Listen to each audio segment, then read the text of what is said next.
Oke, assalamualaikum warahmatullahi wabarakatuh. Alhamdulillahirrabbilalamin. Tidak direncana, tidak kenyono-nyono, tapi pada sore hari ini, tadi kita ketemu dengan beliau sekitar pukul 5 lebih sedikit lah. Dan ini kita habis melaksanakan sholat maghrib berjamaah bersama ya Pak. Alhamdulillah. Kita saat ini ada di Persujudan Sunan Bonang dan tepatnya adalah di makam Putri Campa di Kabupaten Rembang. Terima kasih Bapak-Bapak atas pertemuan kersane Gusti ini. Dan sebagai tahap awal, tahap penyemangat, salam S3, Serbi Sugiarto. Pak, untuk sebelum kita memperdalam materi, bagaimana kita bertukar pengalaman, bagaimana panjenengan bisa sharing kepada generasi muda apa-apa yang menjadi suatu hal yang misterius, karena saya juga baru tahu ternyata perjalanan spiritual seperti ini ada beberapa macam ya. Ada yang memang muncul dari diri sendiri ya, ada yang memang ada yang meminta dan menyuruh sehingga karakternya berbeda. Sebelum itu monggo memperkenalkan diri yang paling ujung ya, ini yang paling ganteng pada masanya. monggo Pak. Nama saya Joko Kacang. Joko Kacang, saking Jepara. Jepara nggih, Jepara nggih. Selanjutnya pun, monggo yang misterius pakai cadar. Nama saya Pak Anto. Saya dari Ponorogo. Dari Ponorogo. Ada yang dari Jepara Jawa Tengah dan Ponorogo. Kebetulan saya Sugiarto dan tim S3 TV ada dari Pati. Ngaten nggih. Matur nuwun, Pak. Saya tergelitik tadi saat kita ngevlog di sini. Alhamdulillah panjenengan rawuh di sini karena kebetulan jam sekian ini untuk juru kunci ya Pak Wakid nggih. Sudah kondur digantikan oleh putranya Pak Lukman nggih. Lutfi. Pak Lutfi nanti kita juga rencana mau ke sana. Tapi sebelumnya panjenengan nun sewu, jenengan dari Ponorogo, dari Jepara dulu. Keroyo-royo dari Jepara ke sini naik apa? Sejak kapan? Sudah berapa lama, Pak? Monggo, Pak. Pak Joko. Saya baru 2 hari. 2 hari di sini. Naik bis. Oh, naik bis. Tapi muter jalan dulu ke Jawa Timur. Jadi sebelum sampai ke sini dari Jawa Timur. Jawa Timur tepatnya pun di Pak Ngampel? Ngampel. Oh, Ngampel. Terus ke sini. Nggih. Sejak kapan? Pak, sudah ritual perjalanan misteri bagi kami loh ya. Bagi Pak Tulungga. Sejak kapan, Pak? Sebenarnya saya ini banyak belajar sama sedulur-sedulur yang ada di sepanjang jalan. Di sepanjang perjalanan. Banyak belajar pada sedulur-sedulur semua. Banyak pernik-pernik yang luar biasa yang sebenarnya yang membuat saya itu semakin penasaran. Non jauh, saya potong sedikit. Belajar dari perjalanan itu yang setipe dengan jaringan seperti ini atau perjalanan hidup semua orang di setiap jalan maksudnya Pak? Ya kadang-kadang tidak terduga. Oh gitu. Ketika saya lelah gitu ya salah satunya ada yang mengingatkan, Mbah, kenapa di situ? Gitu. Oh, itu anu ya, secara fisikly ya, Iya, manusia. Secara fisikly. Terus ada yang membiarkan lihat gitu aja atau tidak menggapai saya ketika lelah. Gitu. Itu semua pelajaran.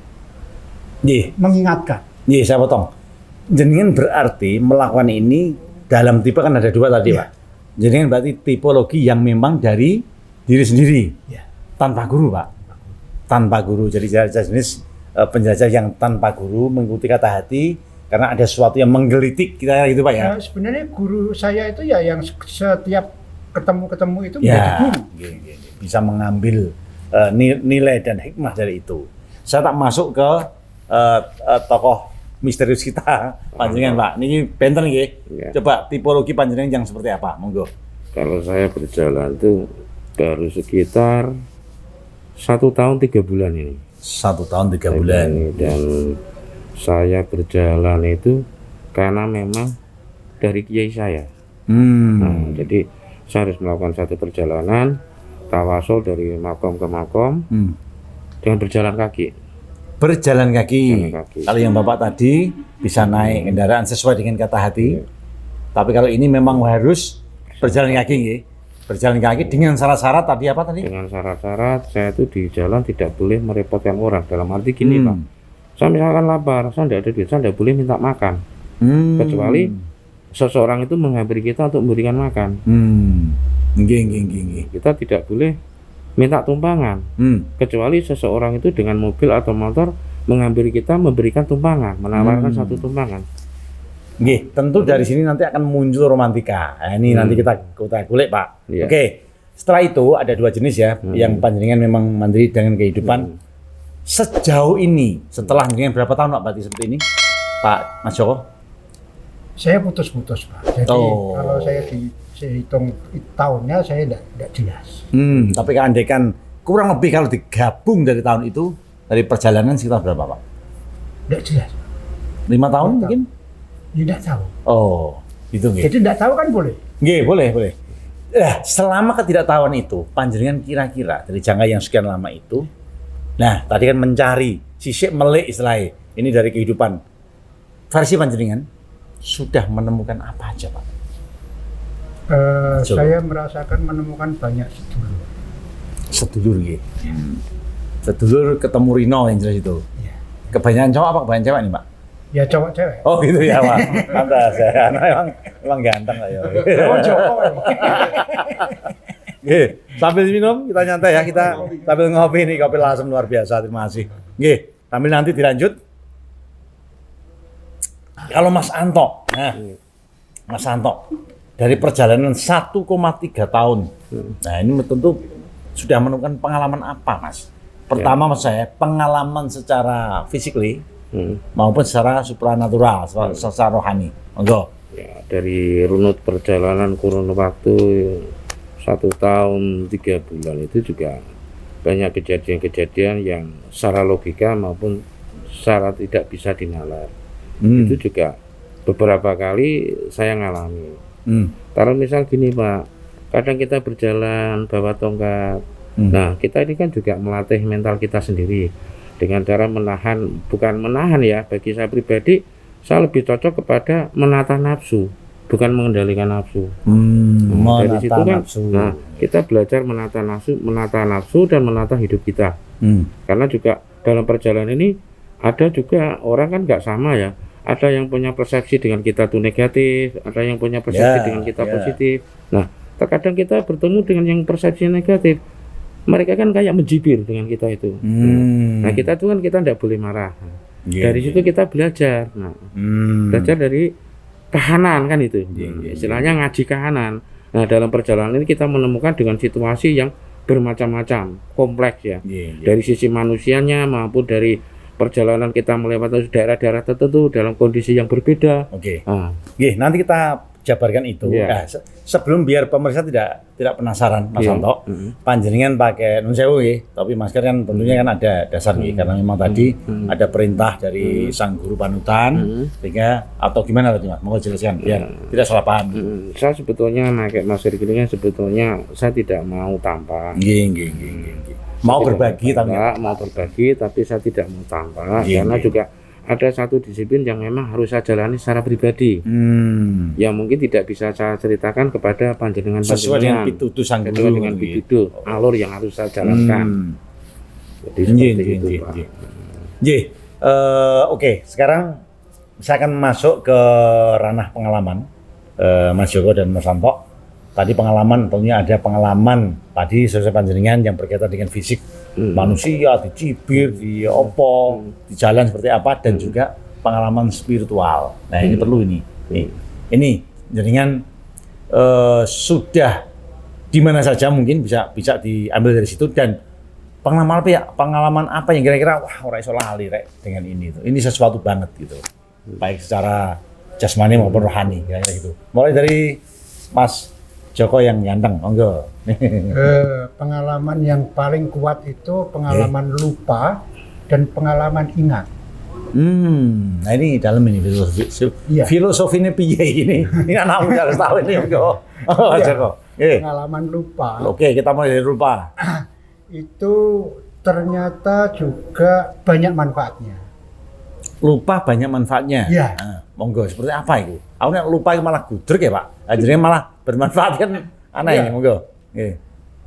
Lupa banyak manfaatnya itu minimal kalau saya boleh ilustrasikan yang paling sederhana, ketika saya mau tidur, saya mencoba melupakan perjalanan yang tak lewati tadi. Itu cepat tidur. Tapi ketika saya ingat, gliba keselnya tambah. Oh gitu nggih. Iya. Saya tuh hampir seminggu sek ya saya tuh tidur Pak. Itu Nah, berarti lupanan berarti itu. Gitu ya? iya. Oh, tapi itu itu ilustrasi yang paling sederhana. sederhana nggih. Yang lebih spesifik Pak. Yang lebih spesifik, Hmm. taruhlah saya lupa lapar. Lupa lapar. Iya. Oh. Pernah terjadi Pak? Ya, sering. Sering karena kahanan atau karena memang otomatis klik lupa Pak? Ya, bejo aja. Oh, Bejo. jadi nggak direncana itu ya? Iya. Berapa hari Pak? Ini soalnya dalam ini. Nggak bisa saya bahasanya sampai mengenali dunia ngebleng sampai 2 hari, 3 hari, sampai 5 hari tidak makan tidak minum. Tanpa itu terasa. terasa Pak. Tapi mencoba dimensi-dimensi itu sebenarnya. Dimensi-dimensi lupa itu yang membuat kita kuat. Jadi 5 hari bertahan ngebleng dengan konsep lupa tadi ya, delalai bisa masuk dan sampai ke sana itu ya Pak ya. Ya, tapi memang itu terjemput, lupa ingat. Karena kan saya mencoba ngebleng. Nah, ingatan. Ya, itu jadi lapar lagi. Gitu. Oh. Tapi ketika saya mencoba menata pikiran saya lupa gitu, enak. Iya. Berat.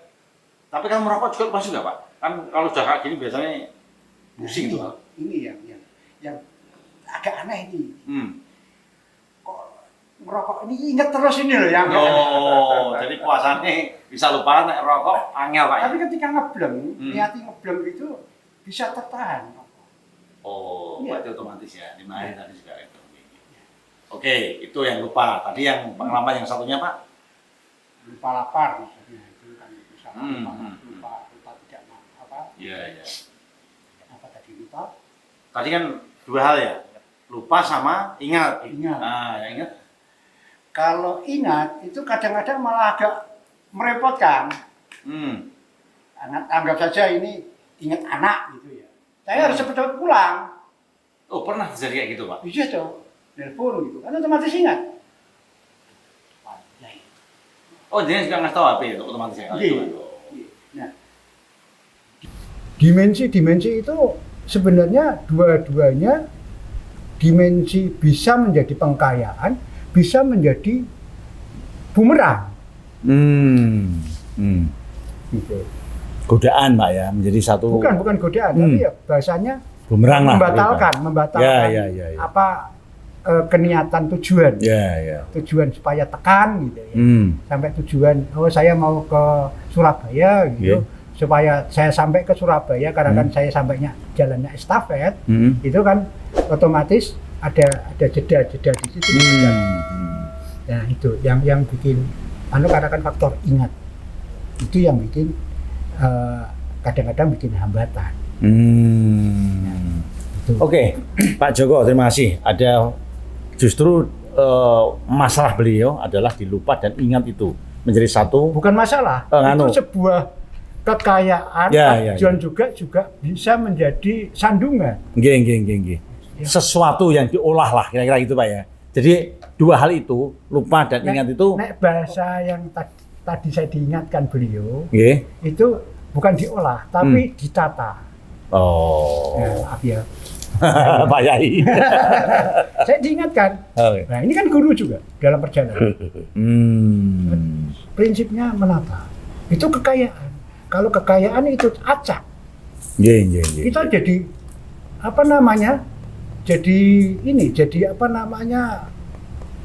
tidak terukur. Tidak jadi pecah, tidak jelas. Apapun. Kalau kekayaan itu tidak tertata, itu tidak jelas, jadi rusak. Apapun. Oke. mulai masuk ke sana. Ini filosofinya luar biasa nih.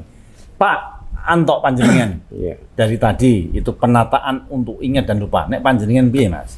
Sejauh ini yang ditemukan 1,3 tahun ini. Ya, saya menemukan perjalanan itu kan karena saya itu tidak dikasih urutan Pak sama kiai saya. Jadi kiai saya cuma pesan, hatimu ditarik kemana, itu yang kamu datangi. Jadi tidak dikasih urutan, kamu harus ke makam ini dulu, ke mana udah.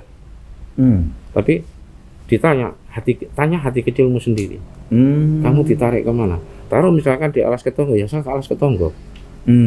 Terus kemana hati saya? Walaupun dari arah timur, belum tentu saya ke arah timur, ke Banyuwangi misalkan. Tapi dari Alas Ketonggo tiba-tiba hati saya ditarik ke Cirebon, berarti saya harus ke Cirebon. Seperti itu. Nah, di perjalanan itu juga ada beberapa hal yang memang saya alami, kejadian-kejadian yang saya alami itu yang secara real, yang bagi orang tidak masuk akal tapi sebetulnya bisa terjadi. Seperti ya namanya penampakan, namanya di lokasi makam Pak, itu kan pasti ada. Ya, cuman tujuan kita utama kan bukan penampakan itu, tapi lebih kepada tawasul. Kita tawasul kan seperti itu, mendoakan aulia. Nah, terus dari satu tempat ke tempat lain kita berjalan itu, kita cuman belajar untuk mengendalikan diri kita, menata hidup kita, menata nafsu kita, sehingga bukan seperti pandangan orang. Kalau orang berjalan sini pasti mencari sakti, mencari jati, bukan, salah kaprah itu Pak. Kita berjalan seperti ini mencari jati diri Pak, mencari hakikat hidup yang sebenarnya itu seperti apa, hakikat kebenaran, kebenaran soal ketuhanan, juga kebenaran soal akidah itu Pak. Jadi bukan semata orang kebanyakan persepsi orang jalan gini pasti cari keampuhan, kesaktian, bukan. Kita mencari cuma untuk menata hidup kita dan menata nafsu kita. Oke, kedua-duanya muaranya adalah menata tadi. Lah, menata ini tentu kita kan punya step waktu, target dan sebagainya. Ada nggak ini panjenengan atau menjalani atau tiba-tiba terus lakonin lah, atau ada target aku dunia sekian tahun atau usia sekian saya akan mencapai ini dan saya harus bagaimana? Monggo, Mas Joko. Nek bahasa target itu kan bahasa ukuran. Bahasa ukuran waktu. Ke arah nafsu mungkin. Waktu. Oh, Nah, ini berarti sudah bicaranya tentang waktu. Di situ memang waktu sangat penting. Waktu sangat penting. Tapi juga di sini waktu yang kita jalanin terukur dan tidak terukur. Ini yang agak saya tidak tahu dan tahu, hampir sama dengan tadi. Saya sampai ke Surabaya ini, di sana berapa hari, saya tidak tahu. Melihat perkembangan, nah, itu juga faktor itu juga. Terukur dan tidak terukur, ini juga dimensi yang saya justru melihatnya, dimensi yang melingkar-lingkar yang terus. Jauh, saya coba untuk mengurai. Panjenengan tatkala melakukan satu perjalanan spiritual seperti ini, itu lintasan sudah di planning, ditargetkan, atau jangan juga spontan. Wes aku tak lungo, tolong sasi misalnya. Wes kemana? Direk ke sana Gusti misalnya. Atau saya mau ke sana ngerti lho Pak. Monggo. Dan jangan tata atau memang spontan Pak? Saya kecenderungannya spontan. Oh spontan juga. Cenderung tidak ada arah, cuman mengikuti kata hati tadi ya. Petunjuk-petunjuk yang bisa jadi dari beliau-beliau yang sudah jalan, petunjuk-petunjuk dari teman-teman yang ada di jalan. Kadang-kadang di warung kopi anak kecil ngasih tahu, sana lho Pak, Mbak, nah dia kayak gitu lah. Banyak yang kayak gitu ya. Wah luar biasa. Yang dan, ternyata dan jaringan dari yang seperti itu, yang spontan tadi dikasih arahan itu memang, oh ternyata saya kok di sini menemukan ini gitu loh. Ada secara otomatis gitu Pak. Ya. Adalah menemukan sesuatu gitu. Pasti. Ya termasuk menemukan titik-titik persaudaraan. Nah itu yang penting Pak. Ya. Titik-titik persaudaraan. Nah selama ini untuk berdua nanti ya melakukan perjalanan itu, mungkin panjenengan pernah menemukan sosok sesepuh atau sang guru panutan spesial. Biasanya saya juga pernah waktu nom, iya jadi cek nom. Tapi waktu itu juga sama Pak, senengannya gitu. Wah ngebleng coba sana. itu pernah nggak? Wah ini loh yang saya cari gitu loh Mas saya. Ada nggak kayak gitu? Wah kok orang ketemu di ben gitu loh. Banyak gitu. Ternyata khususnya di Pulau Jawa, khusus ya ini kan saya juga jalannya masih sepanjang Pulau Jawa sedikit-sedikit. Ini banyak sekali gunung, banyak sekali panutan. Yang tidak secara umum diketahui orang gitu tentunya. Sebenarnya ada sekitar kita. Tapi kita sering tidak menyadari. Tahunya setelah? Ya, tahunya setelah itu agak sulit. Oh. Ya, kadang-kadang, loh, ini ternyata, loh, gitu aja. Tapi memang tidak utuh. Dia cuplikan-cuplikan. Beliau cuplikan. Kadang-kadang tuh kayak beliau ini. Kadang terus ketika ketahuan dia menutup diri. Kita harus coba masuk ke dalam. Ya, akhirnya memberi petunjuknya itu sedikit-sedikit. Karena kan memang di situ ada bahasanya, ada yang perlu dibuka, ada yang tidak. Nah, beliau seperti itu. Ada yang perlu dibuka, ada yang tidak. Itu yang saya rasakan seperti itu. Oke, bergeser ke Pak Anto. Bagaimana menurut panjenengan yang disampaikan oleh Mas Joko? Apakah juga terjadi dalam hidup panjenengan, Mas Anto? Kalau dalam perjalanan Pak, saya kira mengalami seperti Pak Joko itu hampir mayoritas Pak. Nah, tinggal kita menyikapi secara pribadi. Kita ini kan juga belajar dari alam, menyatu dengan alam dalam perjalanan ini Pak, sehingga kita tahu kode-kode alam, bahasa-bahasa alam. Nah, dari situ, dari petunjuk alam itu juga kita menemukan juga seperti yang dengan katakan tadi, ada satu sosok profil yang kita ketemu secara tidak sengaja, yang bagi orang awam itu dianggap orang biasa, tapi bagi saya pribadi dia orang yang sangat luar biasa, karena dia tidak mau menampakkan dirinya, dia tidak mau menampakkan segala kemampuannya. Dia terkadang hidup sebagai kayak petani, tapi sebetulnya dia sosok yang luar biasa. Itu saya juga sering ketemu Pak.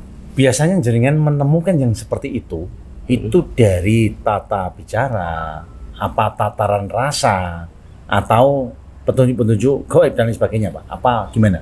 Gini Pak, saya ketemu dengan beliau-beliaunya itu bukan karena sesuatu yang mungkin petunjuk dari orang, bukan. Ketemu nggak sengaja Pak. Petunjuk itu aja. Kebanyakan ketemu nggak sengaja dalam perjalanan. Nah, pernah saya juga ketemu di warung kopi. Dia cuma duduk pakai celana pendek gitu, ngobrol, tanya saya dari mana. Mas, saya dari sini Pak, mampir ke tempat saya. Ini sudah malam, bermalam di tempat saya. Nah, karena saya ditawarin, itu bagi saya dalam perjalanan kan itu satu rezeki yang tidak boleh saya tolak. Karena beliaunya memang menawarkan dengan etikat baik. Nah, saya ke situ, akhirnya bermalam di situ. Nah, sebelum tidur itu diajak ngobrol-ngobrol. Nah, dari obrolan beliau, nah, saya bisa menyimak. Oh ternyata gitu. Nah, yang itu beliaunya tidak perlu saya sebutkan, ini juga sangat privasi sekali. Yang sebetulnya mereka itu banyak sekali di Jawa ini, banyak sekali yang memang tidak mau tampak. Dan mereka cuma dengan etikat mereka itu cuma istilahnya dia mendoakan semua untuk kemakmuran rakyat, untuk tulus ya, secara tulus ya, untuk keutuhan NKRI. Dan beliau itu sangat tulus. Cuma tidak mau tampak di media, tidak mau berpenampilan seperti apa, kayak apa itu ya, orang-orang pinter yang di itu. Malah petani dia. Luar biasa. Tadi saya juga jamaah dengan beliau dan Nun Sewu. Ini sesuatu loh. Dari sampaikan juga ternyata Nun Sewu 5 waktu nih, Mas dan Pak ini. Insya Allah. 5 waktu nih. Insya Allah, karena. Tapi kan banyak yang enggak loh, Nun Sewu. Ya, karena gini Pak, orang itu kan punya persepsi dan kemampuan yang berbeda. Kemampuan tidak sama secara mental. Kebanyakan mereka menganggap sholat itu kewajiban. Tapi saya pribadi, saya tidak menyuruh orang lain ya. Tapi bagi saya pribadi. Sang guru panutan spesial. Biasanya saya juga pernah waktu nong, ini saya tidak nong. Tapi waktu itu juga sama Pak, senengannya gitu. Wah, belum coba saya itu pernah nggak? Wah, ini loh yang saya cari gitu. Ada ya? Wah, kok orang ketemu di band gitu. Banyak. Ternyata di khususnya di Pulau Jawa, khusus ya. Karena saya juga jalannya masih sepanjang Pulau Jawa sedikit. Ini banyak sekali bangsa. Yang tidak secara umum kita orang gitu tentunya. Sebenarnya ada sekitar kita, tapi kita sering tidak menyadari. Tahunya setelah Ya, tahunya setelah itu agak sulit. Ya, kadang-kadang, ini ternyata, gitu aja. Tapi memang tidak utuh, dia cuplikan-cuplikan. Beliau cuplikan. Kadang-kadang kayak beliau ini, terus ketika ketahuan dia menutup diri. Kita coba masuk ke dalam, ya akhirnya memberi petunjuknya itu sedikit-sedikit. Karena kan memang di situ ada bahasanya, ada yang perlu dibuka, ada yang tidak. Nah, beliau-beliau seperti itu.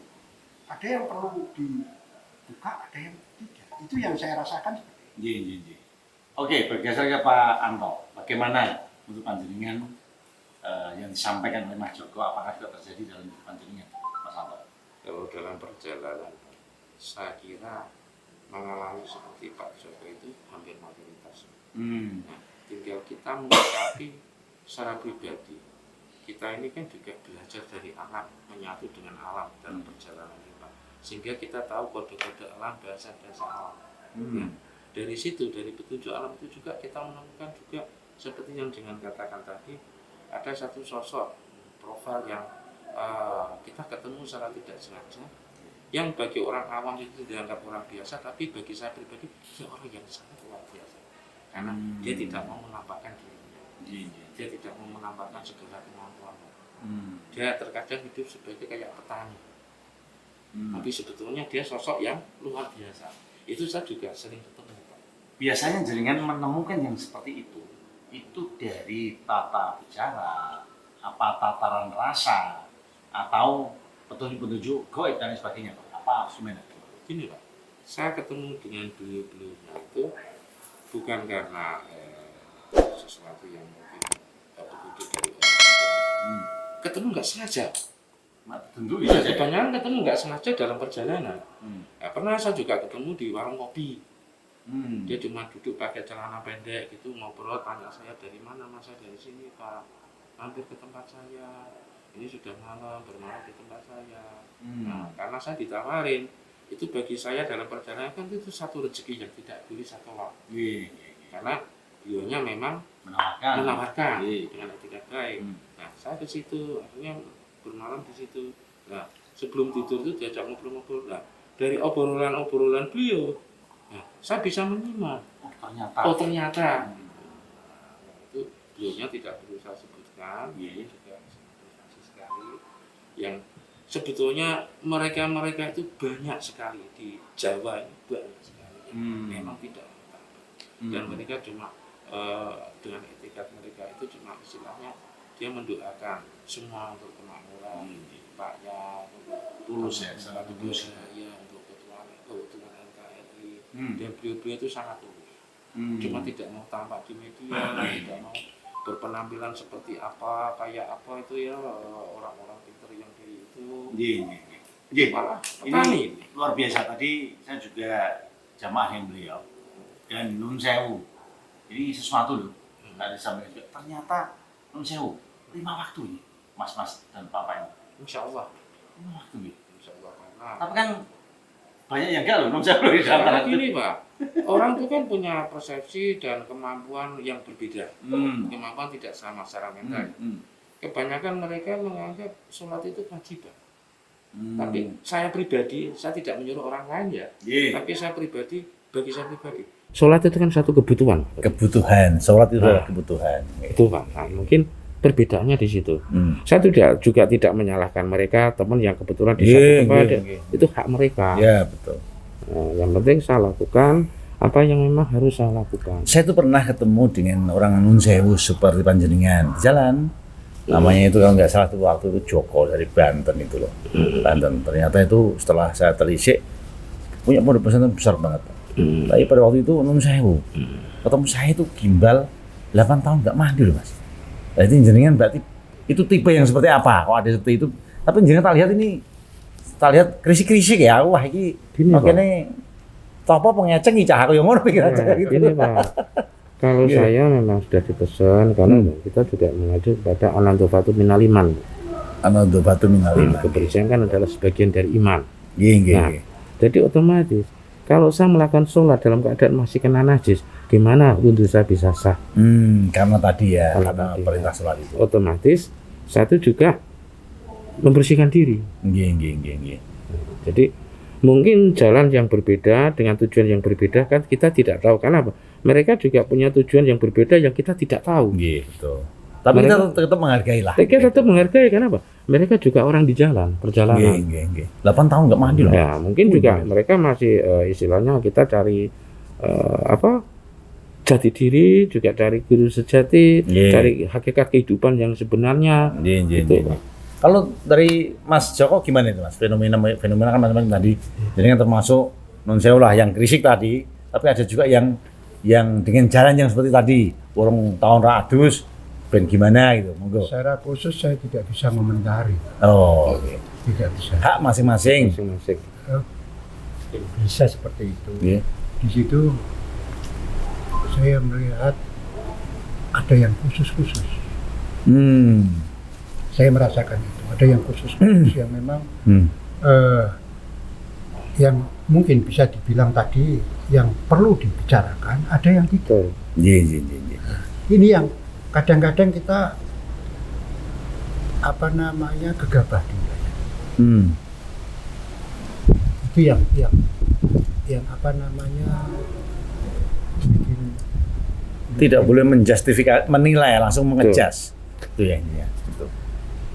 Itu. tidak berani dinilai. Nggih. Karena kan itu khusus, sudah khusus.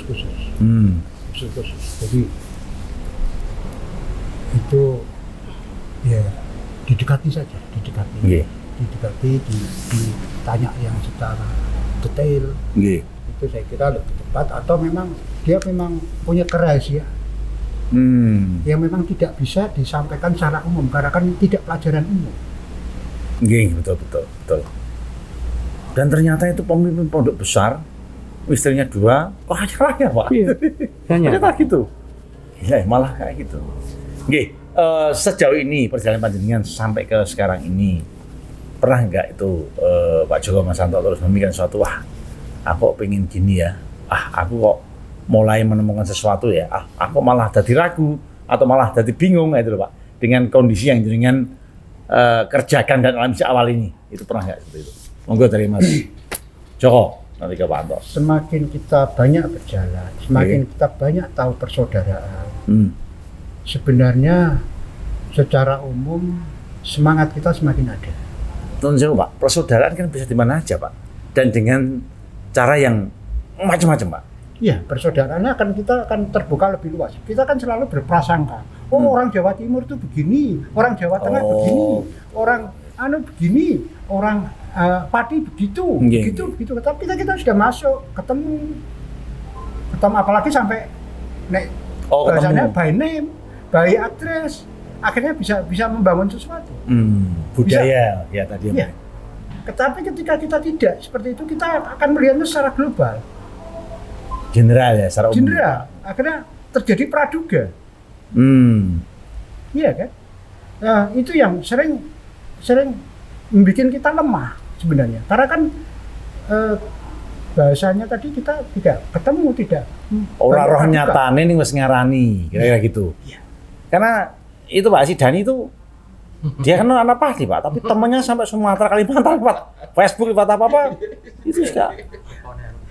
Jadi enggak ya. Jadi untuk sekarang itu dengan dimensi medsos pun sebenarnya tidak bisa mewakili itu ya Pak ya. Yang lebih top adalah tetap physically ketemu langsung. Sementara ini sejauh perjalanan panjenengan. Sebenarnya secara gambaran umum seperti mensos seperti apa itu kan gambaran umum, gambarannya sifatnya secara dimensi imagine, imajinasi. Ya. Tapi ketika kita sudah bersentuhan, kita emosional kita ikut terbawa. Berbeda. Itu sangat, ternyata itu yang membuat panjenengan sejauh ini terus melangkah dan melangkah itu. Mas Santo, gimana Mas? Panjenengan? Ya, saya selama melakukan perjalanan ini, saya tidak menemukan satu kejenuhan atau sesuatu yang sifatnya penyangkalan dalam hidup saya pribadi ya. Tapi justru saya di sini belajar menemukan melatih satu kesabaran secara pribadi diri saya sendiri ya. Bahwa kesabaran itu sebetulnya kan bagi saya tidak ada batasnya kesabaran. Satu itu. Terus yang kedua, dari situ saya menemukan dari awal hidup saya sampai pada akhir dari kehidupan saya nanti, saya tuh cuma berharap satu dari perjalanan ini, cuma ridho Allah. Ridhollahi. Ridho Allah itu. Jadi tidak berharap yang lain. Mau jadi apa, mau dapat apa selesai perjalanan ini, saya cuma ridho Allah. Itu. Nggih. Oke, sampai sejauh niki nun sewu. Ini kita lari ke nun sewu nggih. Enggak apa-apa kita cuplek ke keluarga. Ini pun Mas, tadi misalnya, biasa aku kangen misalnya, atau mungkin ya ketemu apa nyonya atau bagaimana, dan juga menyangkut godaan. Saya yakin nih cowok-cowok ini kalau lama nggak ketemu nyonya mumet juga loh, pada saya itu pusing ya. Itu Imam tuh 3 hari nggak ketemu pusing katanya. Nah jenengan gimana itu mengalami hal kayak gitu gimana Pak itu? Ya apakah ya tadi lali apa gimana gitu monggo. Ya, itu kan naluri kemanusiaan aja sebenarnya. Kita kadang-kadang lari dari persoalan, kadang-kadang kita mendekati persoalan, kadang-kadang mau tidak mau harus keluar dari persoalan atau dimasukkan ke persoalan. Itu kadang-kadang kayak jebakan-jebakan gitu. Yang ketika kita lihat secara keseluruhan banyak ketemu teman-teman yang penuh dengan dimensi-dimensi itu, saya jadi agak lebih ringan secara emosional. Konconya oke, gitu ya. Iya. Oh ternyata nggak aku tok ya sing kesepian itu loh. Mengalami kayak iya. Senasib gitu loh Pak. Seperjuangan lah menurut saya gitu. Panjenengan juga sama Mas Santo? Ya manusiawi Pak. Terkadang kita juga merasa kesepian, tapi sudah saya katakan sejak awal tadi, kita sudah niat jalan, itu segala risiko apapun sudah kita perhitungkan. Berarti tinggal nawa itu kita, niat kita. Kalaupun dengan keluarga, jelas kita kesepian. Tapi karena kita sudah bertekad, kita sudah nawa itu lillahi ta'ala ikhlas untuk menjalankan ini semua. Insya Allah semua gangguan-gangguan semua itu tak anggap gangguan ya. Kita bisa atasi dengan kita melupakan semua itu dengan berzikir. Coba saya akan menarik dengan sesuai dengan pengalaman saya, Mas. Nah, ini saya yang mulai. Jadi saya itu juga adalah beberapa guru dan kiai, sampai dalam satu macam-macam Pak, macam. Yang tengah dan akhir aja yang saya cuplek. Saya itu yang tengah-tengah menyatakan begitu nanti kamu, waktu itu saya sudah mengabdi ke beliau 6 tahun. Saya ikut Thariqah Naqsyabandi Istibaiyah. Terus sudah saatnya nanti gitu ngedan. Nah ini apakah mungkin ya itu ngedan? Contoh sederhana misalnya gue nggodek 1000 ya, contoh masuk warung makan, Bu, aku nggodek 1000 beli nasi dan nah itu contohnya seperti itu. Cuman kok ternyata yang terakhir yang saya temukan, sama Pak nggak sengaja itu, tukang becak, gondrong, becak luak biasa, justru malah berbeda. Jadi konsep dia ngitan itu nggak seperti itu, otomatis nanti Tuhan itu akan memberikan satu titik pembelajaran. Nah ini kalau panjenengan masuk yang mana ini? Apakah tadi yang ternyata ada tujuan seperti Nun Sewu dalam rangka perjalanan panjenengan, atau secara otomatis? Nah ini yang saya mau tahu. Sesuai dengan yang saya alami nih, tukar kabrohnya itu. Nah, monggo. Mas Joko. Nah. Kalau ngedan saya belum ya. Dan moga-moga tidak lah, saya takut itu. Oh gitu. Dan mungkin gambaran untuk ke arah aliran yang sebetulnya enggak ya? Enggak. Ajaran yang kayak itu ternyata enggak ada yang masuk ke panjenengan. Belum. Enggak. Berani pokoknya bersentuhan dengan gitu belum berani. Oh gitu. Geng. Tapi yang secara otomatis berarti Pak ya. Jalannya aja, nanti akan ketemu sendiri. Mas Santo. Saya juga tidak mengarah kepada itu. Saya cuma menjalani dalam arti yang saya jalani ini sesuai anjuran, yang tidak mengarah ke situ, tapi saya jalani dengan kemampuan real saya sendiri, Pak. Dalam arti gini, Pak. Saya memang tidak boleh, yang seperti kata-kata tadi, saya tidak ngedar, tapi saya tidak boleh minta. Nah, saya tidak boleh minta tumpangan, tidak boleh minta makan, tidak boleh minta minum. Dan saya berangkat pun tidak boleh bawa uang. Serupiah pun saya tidak bawa uang. Nggak boleh. Tidak boleh. Dan saya tidak ditentukan. Saya pernah tanya kiai saya, ini saya jalan sampai kapan? Sampai saya jemput. Oh, ya. Sampai kapan, Abah? Ya nanti kamu tahu sendiri. Nah, Abah kan nggak tahu, tidak komunikasi dengan saya. Nanti kalau sudah waktunya kan kamu ketemu saya. Di mana saya harus jemput kamu nanti ketemu. Oh. Gitu. Gak gitu aku. Jadi saya nggak tahu di mana saya harus. Misalkan nanti ketemu dengan Abah saya itu di mana, saya juga tidak tahu, dan kapan saya tidak tahu. Yang penting saya jalani apa yang beliau arahkan. Iya. Oke gitu ya. Iya. Oh. Waktu habis ya. Nggih, ternyata gitu. Saya min 2,5. Nggih. Saya pikir itu ya, Bapak-bapak ya, sangat luar biasa dari panjenengan, sangat menginspirasi, dan mudah-mudahan ke depan saya pikir hidup adalah pilihan. Betul. Ya, dan juga harus diperjuangkan. Mungkin sebagai terakhir, setengah menit masing-masing, pesan dan kesan sesuai dengan perjalanan panjenengan. Moga Mas Joko. Pertama sebenarnya kurangi mengeluh. Kurangi mengeluh, ini banyak sekali kalangan orang-orang ritual sesepuh-sesepuh itu selalu memperingatkan itu. Kurangi mengeluh. Kurangi mengeluh. Titiknya di situ. Iya. Satu itu ya. Iya. Ada lagi? Cukup? Dan Saya kira kurangi mengeluh. persaudaraan perlu diikat kembali. Persaudaraan. Kurangi mengeluh dan persaudaraan. Perlu Seduluran selawase tadi berarti. Iya. Gitu. Diikat Nggih, kembali. lebih kuat. Mas Santo, penutup. Saya cuma pesan sama kawan, saudara, yang penting kita tetap jaga silaturahim. Silaturahmi. Dan kawan, saudara, yang penting kita tetap jaga silaturahmi. Dan selalu bersyukur dalam keadaan apapun, karena syukur itulah ibaratnya pagarnya nikmat.